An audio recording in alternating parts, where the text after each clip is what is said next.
political parties, especially the opposition political parties in the country. That is what we are taking a look at this morning, and our producer has couched it this way: opposition in disarray, navigating Nigeria's multiple political crises. Now we are going to be looking at all of this, taking a cursory look. I mean, quite a number of allegations have been made by opposition figures that some of these crises that they are going through are actually sponsored by the ruling party. Don't also forget that most of them, the PDP and even the ADC, have pending court cases which some persons say might actually determine whether they may actually field any candidate really in the 2027 general elections. We are going to be looking at all of these and the implication, or implications that this may have on our democratic space. We have in the studio with us to do justice to this topic, a public affairs analyst, Mr. Babalola. It's a pleasure having you join us this morning. Good morning, Dominic. Good morning, my friend here. Good morning to our viewers out there. It's nice being here this morning. It's nice to have you as well. I'm not alone. Moses Ojomi, my colleague, is also here. Moses. Yeah, thank you so much, Dominic. Opposition in disarray, navigating Nigeria's multiple political crises. So I welcome once again Mr. Babalola. Thank you, Moses. Well, with the PDP's convention legal battle, the ADC also has its own factional crisis. LP2 in a way, and these are the major opposition in the country.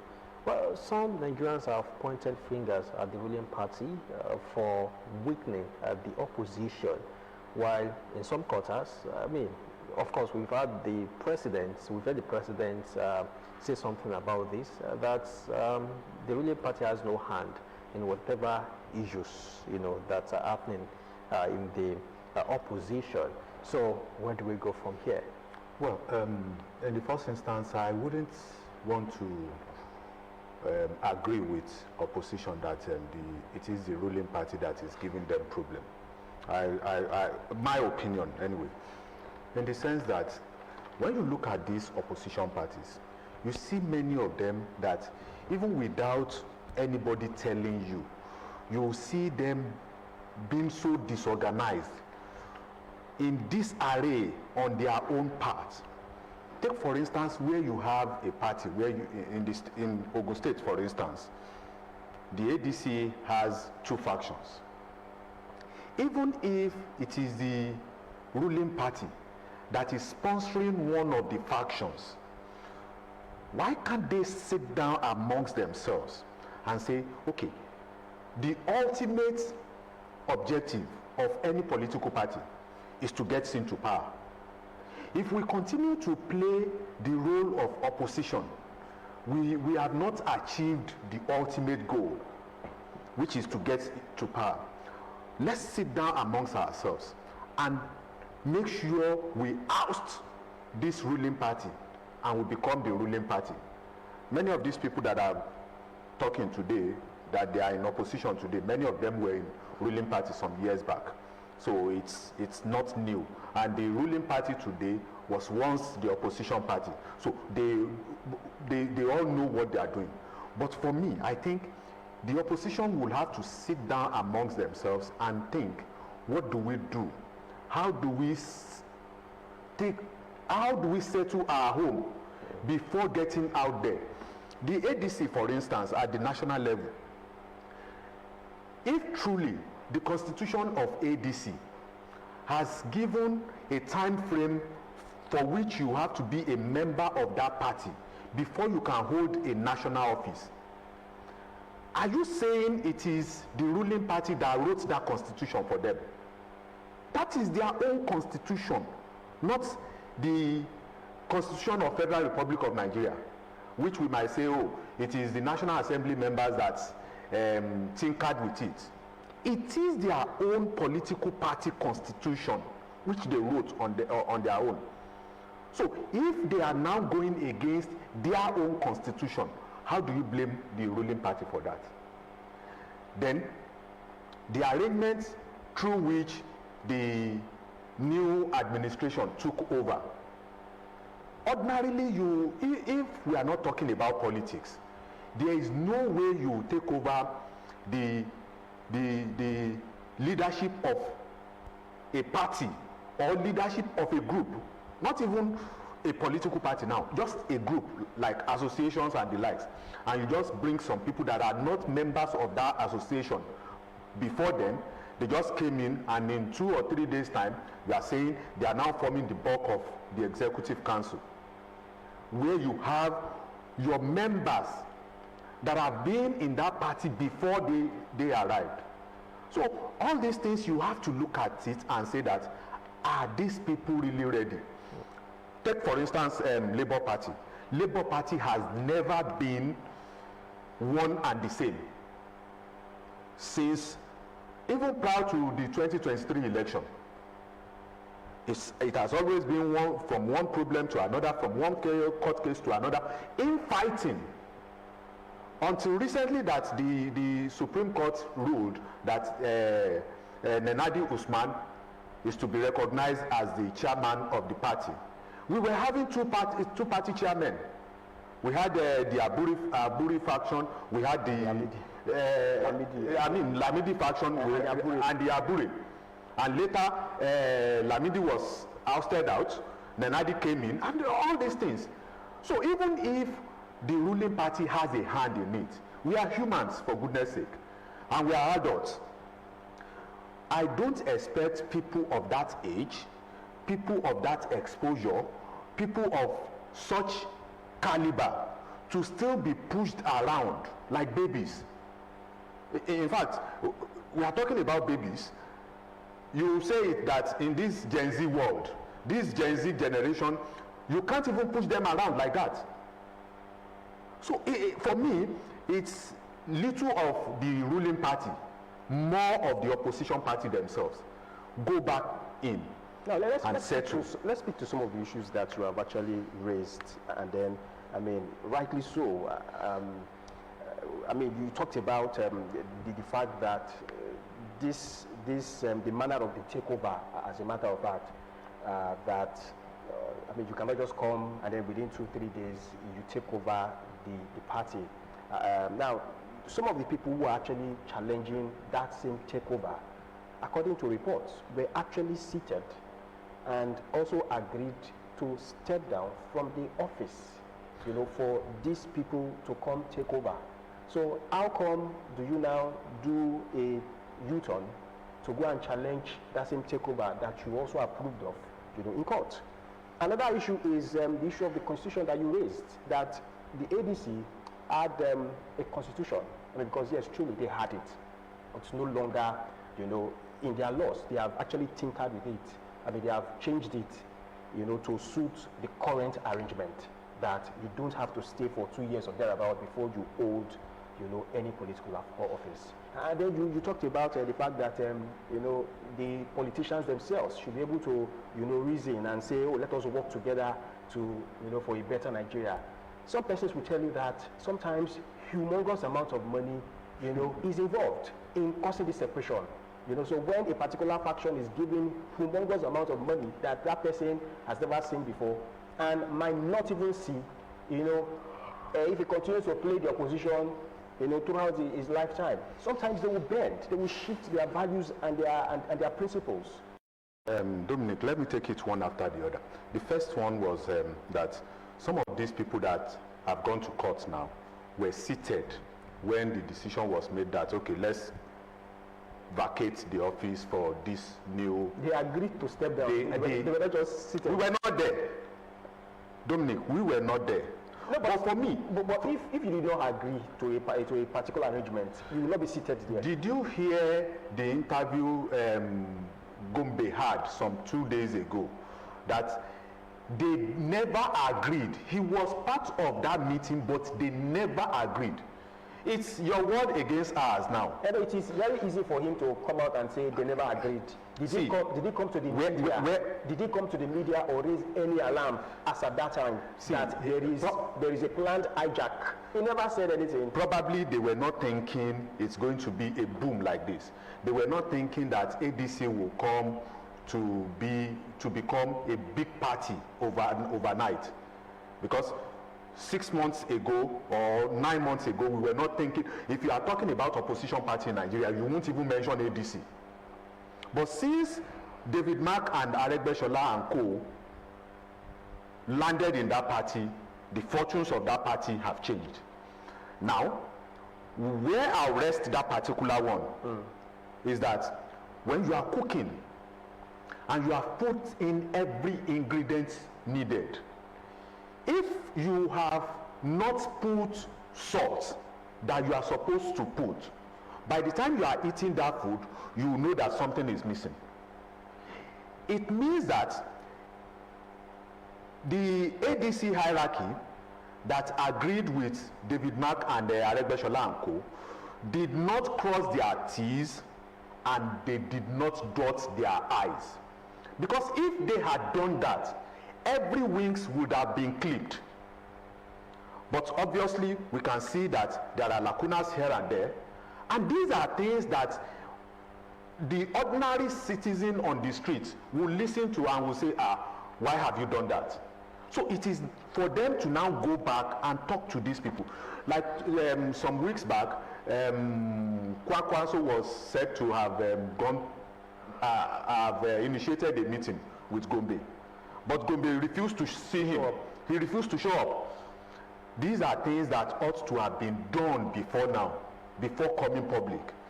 Now the aspect of being offered humongous amounts of money, it tells you the kind of people we have as politicians.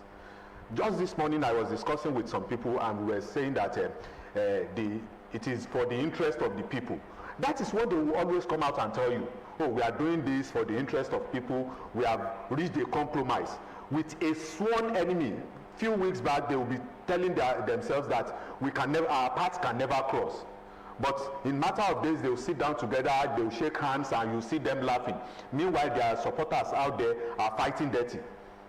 And when you ask these people, they will tell you, oh, we have done that, we have reached that compromise for the betterment of Nigeria as a whole, for the good of the people. Let them get into office. We have seen many of them. We have seen instances. They will get into office and you will not see anything they are doing that is for the benefit of the people. Let me put this caveat. I want a very good opposition in Nigeria, because many of the things that the ruling party is doing at the moment, it is taken for granted probably because we do not have a viral opposition party and they do things the way they like. Take for instance, when National Assembly will come out and tell you that this is what we have passed, and some days after you see some members of the same National Assembly coming out to tell us that they never agreed, because when they get to the National Assembly, it's always a law of larger number. We outweigh them far in numbers and easily they can just overrun them. But if we have very good opposition, that the margin is like 60-40% or 65 to 35%, unlike now that we have 90 to 10%. Even the 10% we are talking about is being shared by like 3 or 4 political parties. And it's easy. Just some days back, I read that the minority whip in the National Assembly has moved to the ruling party. So it's easy for them to just capture these people. I want a very good opposition. But the way the opposition at the moment are playing their cards, it's not really in the best interest of Nigerians. And you see them the way they handle their own party affairs. They are talking about democracy. You see them and you wonder, is this the kind of democracy they want to come and introduce at the national level? No. Okay. Yeah, a few days ago, the current Chief of Staff, Right Honorable Femi Gbajabiamila, was caught saying or telling Leke Abijide and ADC chieftain, I quote, "My charge for you is to stay in that same ADC, fight them, scatter them, hold on to your party ADC, do not allow them. We like what you are doing, continue." So some see this statement as a pointer to the culpability of the ruling party in the states of the opposition? I mean, this statement is quite interpretative anyway. What do you think? In the first instance, these politicians we are talking about, the ones in the ruling party, the ones in the opposition parties, they are not enemies. They are not enemies, and they are not supposed to be enemies, because we are talking about the entity Nigeria. The ultimate goal for every one of us should be how we are going to deliver a better Nigeria. Now, if you find yourself in the opposition, you should work in alignment with how we are going to achieve that goal. But I want to ask you, will you encourage your major opponent? Will you empower your major opponent in contests like this? Of course not. Everything. But you are not going to empower. You should also not be seen to weaken. You will weaken your opposition. You will do everything you can to weaken your opposition. So does that mean the ruling party is doing everything, can to weaken the opposition? I started with that question, and you said no, that we should blame the opposition for the position they are currently. Because they are not steadfast. I know, we understand, but with these statements are coming from the chief of staff, does that mean that the ruling party has a hand in this crisis? I'm just saying it's interpretative. See, Mr. President himself once told Nigerians that, do you expect him to babysit the opposition? See, there is difference between the truth and reality. The truth is that you are not supposed to weaken your opposition, but the reality on ground is that you must weaken your opposition if you want to remain in power. Do you need to weaken the opposition to remain in power? If you deliver excellent governance, I mean, do you need to put the opposition in a certain state? This is Nigeria, where we have many peculiarities, and it is not even peculiar to Nigeria. It is everywhere. For goodness sake, you don't expect Donald Trump to empower the Democrats. You don't expect that. And he doesn't come to the public to also make comments. He does. He does. It's just that we are not discussing US politics now. He does. But then, back to our own Nigeria here. Like I said, I want a very good opposition. But let this opposition go back and talk to themselves. For how long are we going to continue to play second fiddle? And for how long are we going to continue to sabotage our own efforts? Because they are the ones sabotaging their own efforts. The ruling party is being helped by members of the opposition. And if, for instance, the hierarchy of the opposition, they have discovered that a particular individual is working to sabotage our efforts, you can tell him to leave.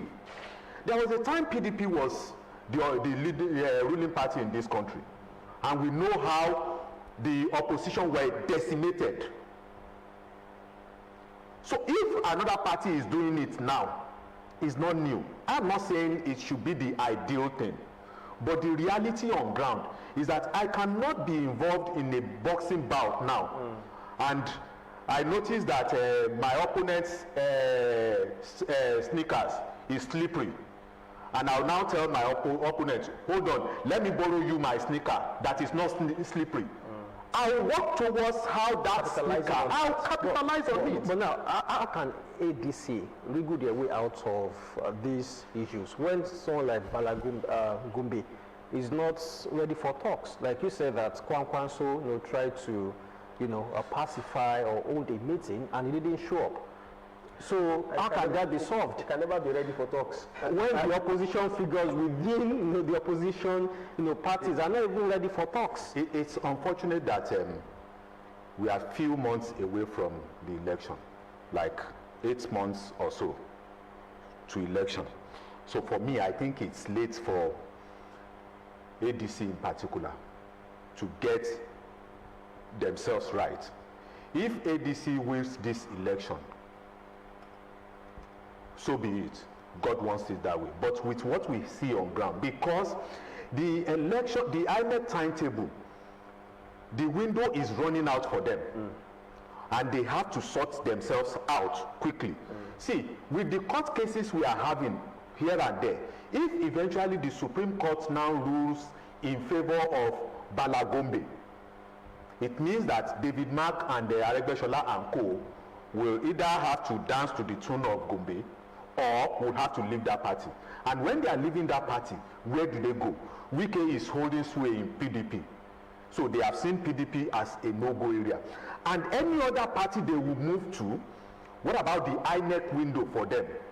That was why I said with the time frame we have, it's as if it's late. But then, there is nothing that is impossible. They can still track Gombe down and talk to him. Let him, see, you can even tell him, Gombe, okay, this is what you want. You want to be the chairman. We are conceding the chairmanship to you. David Mark has been at the helms of affairs in this country for many years. So let him step down and say, okay, Gombe, this is what you want. We are ready to concede. Well, what about the suspicion that Gombe, they end up working, for the political party, just like Wiki, for the ruling party, I beg your pardon. So what about that suspicion? So when you know that this figure, is in bed with the ruling party, do you think that agreement will work? The agreement may work, it may not work, because if at the end of the day Gombe says that he's having the upper hand, he's winning, the kind of conditions he's going to give them, they might not be able to cope with it. The same thing happening with Wike and PDP. But I still believe that these are politicians, for goodness sake. They have their ways of doing things. Gombe, that young man, I want to believe that it shouldn't be so bad that there won't be anybody that can talk to him and make him reason. I heard Kwakwaso saying that the emirs and the leaders in North should talk to Gombe. It's one of the ways out. If Gombe cannot listen to emirs, should we be bringing the emirs into this? I mean, it will. They are in already. They are in already. But should we? I mean, because that's our traditional rulers are in already. Our clerics are in already. They should not be seen to be political. No. It's not being political. See, we can sit down and negotiate. They can initiate moves for them to sit down and negotiate. I'm going to sit down as an arbitrator. I won't join with any camp, but I want to sit down as an arbitrator and make sure that the two parties reconcile. See, if the opposition is not doing fine, we cannot enjoy the dividends of democracy. Let's be sincere with ourselves. If we don't have very good opposition, we can't enjoy the dividend of democracy, because the people at the helms of affairs will continue to rule us the way they like, and believing that there's nobody that can call them to question. Look at the number of times we hear that the ruling party in the country today is calling for loans here and there. There was a time a certain Bukola Saraki will stand his ground and say, no, Mr. President, we won't accede to this. We were thinking, some of us were thinking that, oh, these opposition are only there to fight the executive. But give us reasons why we should do this. Give us reasons why we shouldn't do this. It is, see, those that brought in democracy and were saying that we should have opposition, they know what they were doing in introducing opposition into democracy. And before we can enjoy that democracy we are talking about, all these things, all these attributes must be found in democracy. In our own kind of democracy, we don't only decimate opposition. We try as much as possible to kill opposition. All the 36 states of the federation today, if you have the sitting governor in a particular political party, virtually every other structure in that state will be in that ruling party, and the opposition gets to be maimed to such extent that some of them cannot even stay in the state while they are doing opposition job. They can't stay in the state. It is that bad, and we can't continue like that. But then the people we are looking up to constitute the opposition, they first have to tidy up their own ends. That is what I want ADC, PDP, LP to go back and do.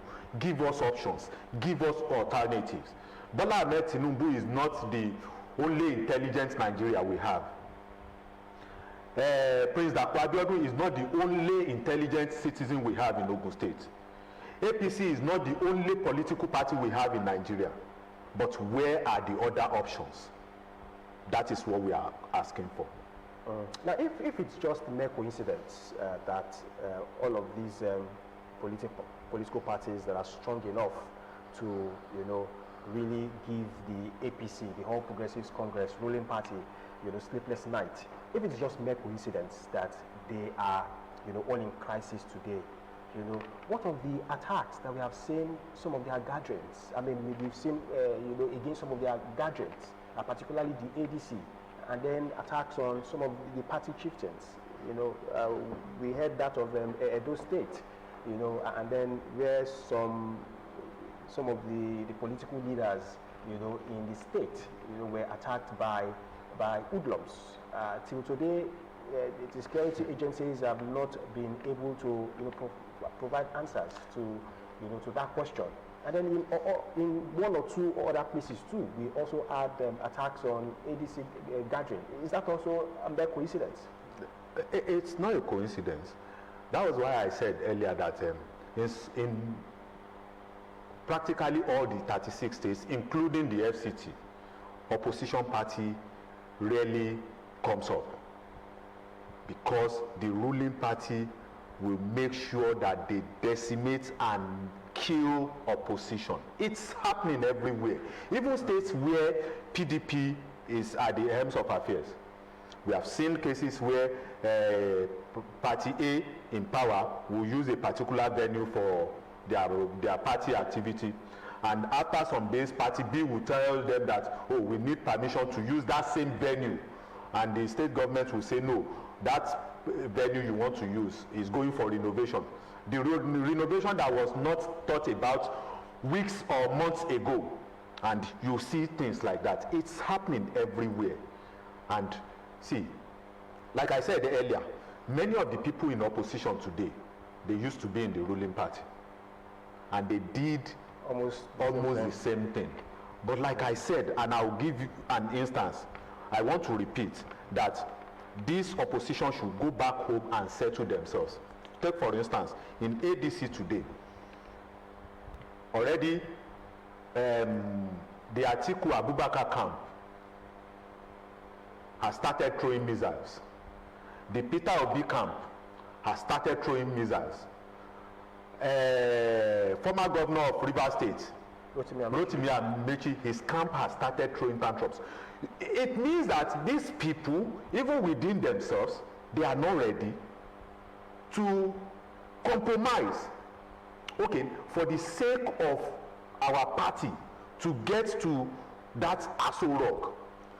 I concede, and I'm willing to bring my own support base, my structure to you. All of them have actually said anyone who wins, definitely they will throw their weight behind the and they will tell you that anyone that wins, they will throw their weight behind him. But in time past, we have seen these things before.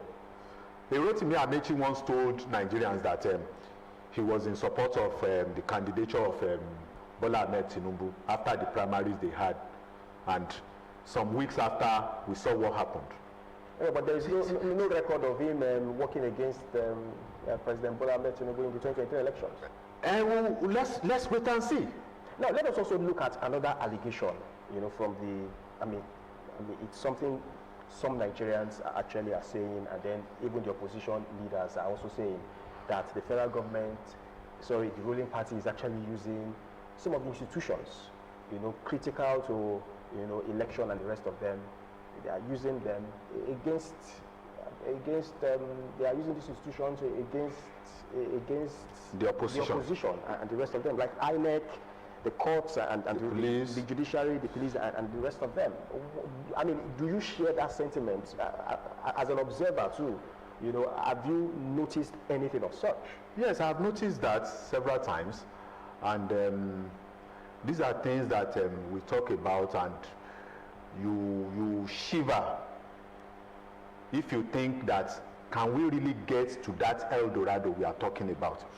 Take for instance, for many years now, or for some years now, we have been talking about having state police. But people that are against creation of state police will always have examples to point to, that if you give state executives the opportunity of controlling the police, before you have given, you even accede that authority to them, we can see what they are doing already.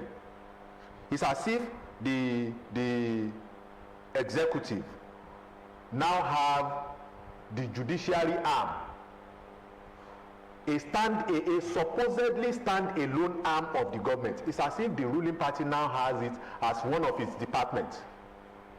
The same thing the legislative arm, because people will tell you that it is what the ruling party wants, it is what the executive head wants, that the assembly will always accede to at the national level and at respective state level. So they are using it. Talk about EFCC. There has been several allegations that the commission is being used to witch hunt opposition. Talk about ICPC. Tell Nigerians today that if you are aggrieved, go to court. They will tell you that when you get to that court, the executive arm is already waiting for you there. So it's hard for you to institute a case against the executive arm, either at the state level or at the national level, and you expect to get results.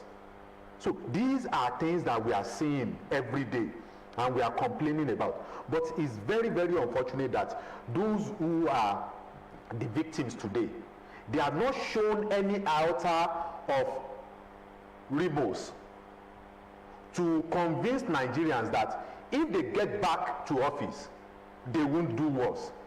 It wasn't this bad some years back. Today, we can see how bad things are.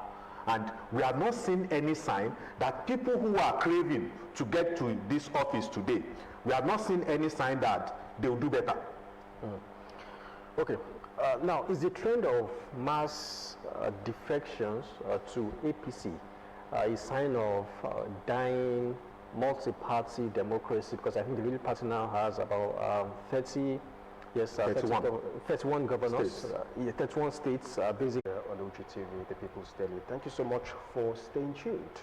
Well, we still have our guest in the studio, Mr. Babalola, and we are taking a look at the crisis rocking the opposition parties in the country. Now, I'm going to allow him land on his point. I mean, you were actually answering Moses' question on the fear of one-party system.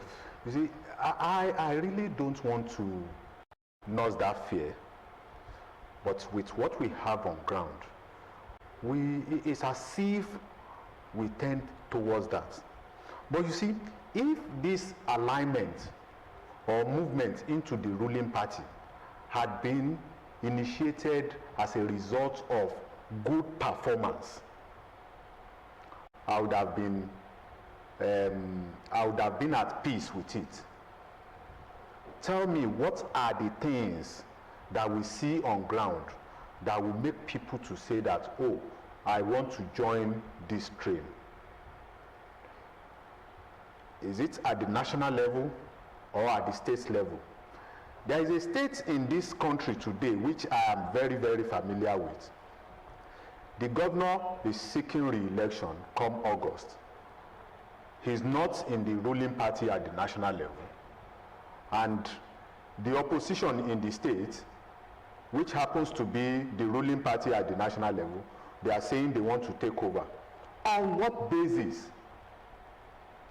See, it's quite unfortunate that many of us are saying, oh, I don't want to be part of the politicking, I don't want to join politics. Meanwhile, the people that are there, they are doing it the way they like. And whatsoever decision they take still comes back on us.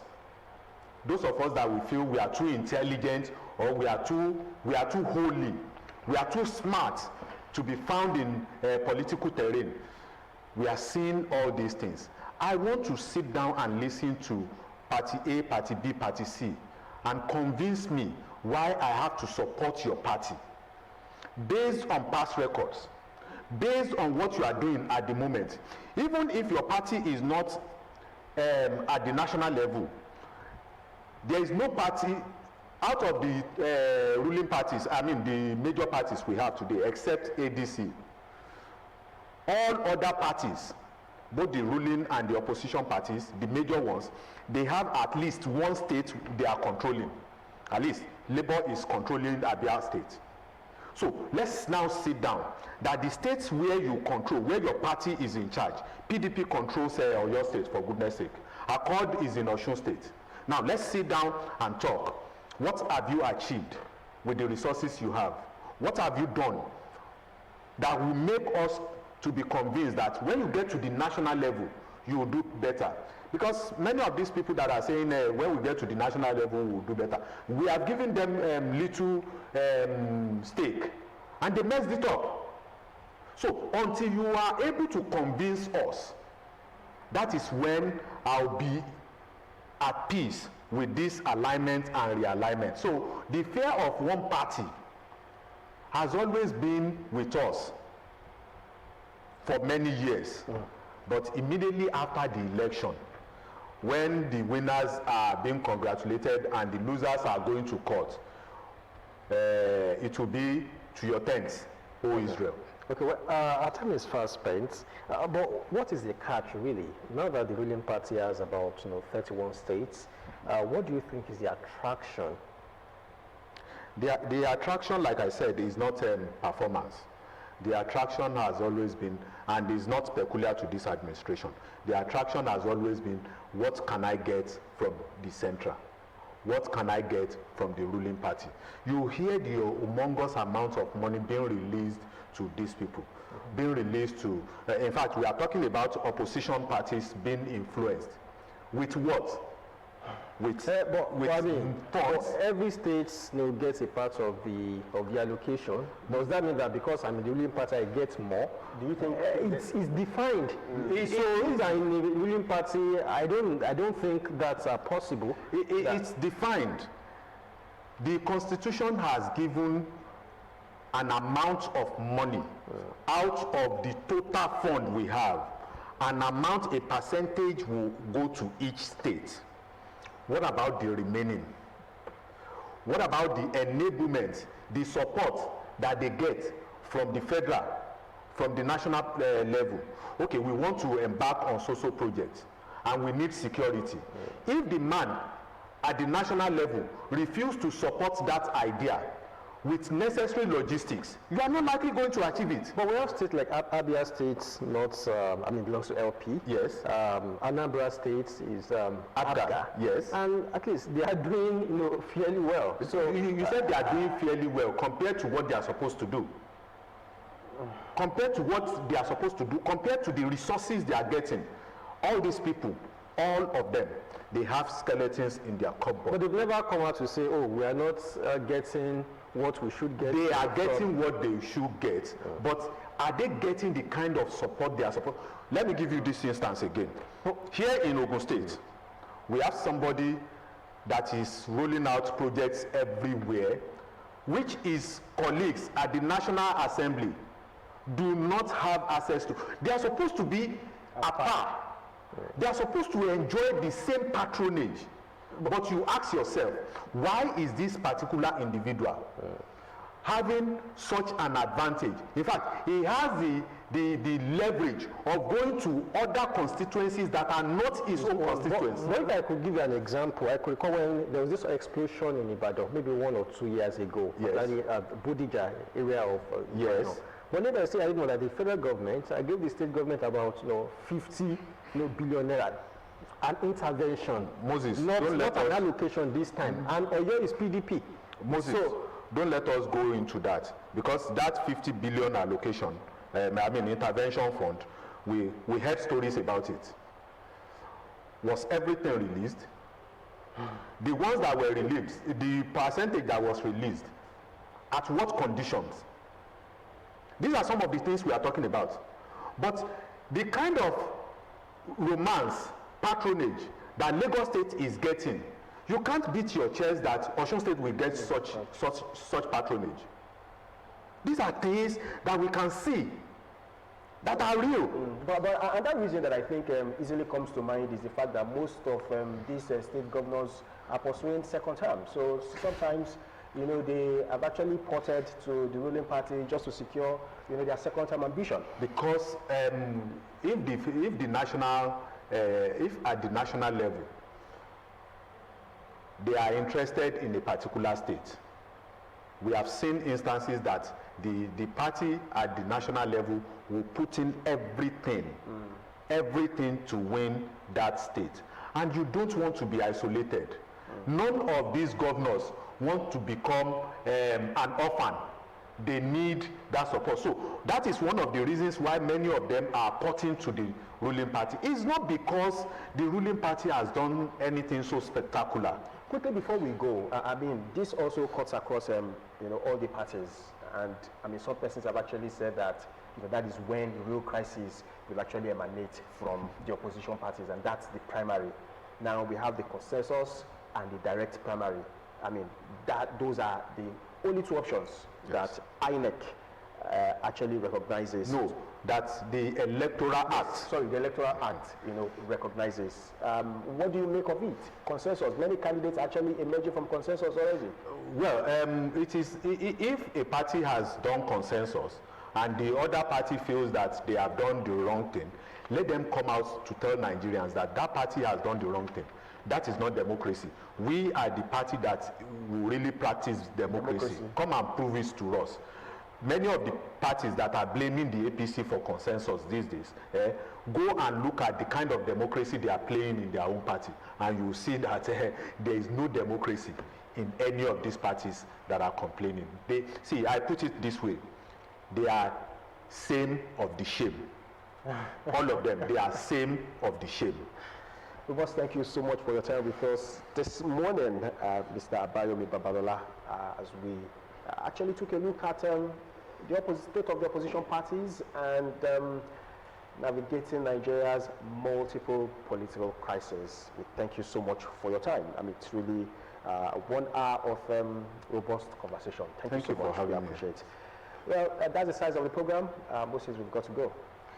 Yes, sir. Many thanks for watching. We hope you enjoyed it. Well, Radio continues on Monday with another set of anchors. Do have a lovely weekend. Bye for now.